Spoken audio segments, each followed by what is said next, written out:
Comme titre de remerciement, moi je disais on ne paye jamais. Alors, si Mamadou, tu es d'accord, je vais t'aider. Je vais faire la comptabilité, je vais t'aider. Tout ce que tu demandes, je vais le faire.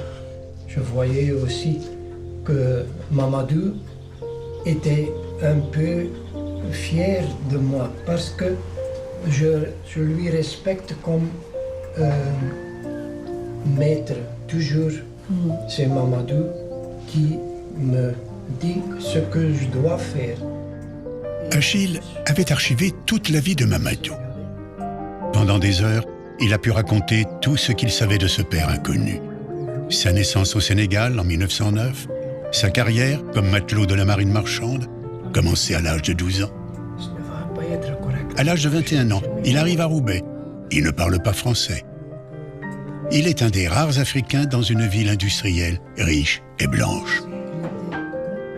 Chaque document raconte une autre facette, une nouvelle histoire de Mamadou. Ça, c'est bleu. D'accord, donc c'est quand il quitte le navire, là, en 1930. Donc il est resté 10 ans sur le bateau, 1920-1930. Ça, c'est un autre maritime. Monsieur Mamadou Ndiaye est entré dans la résistance en 1941 et a appartenu à la résistance jusqu'en 1944.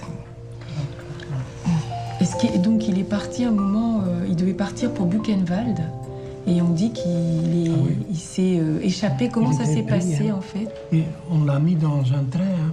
Il devait être fusillé devant un peloton.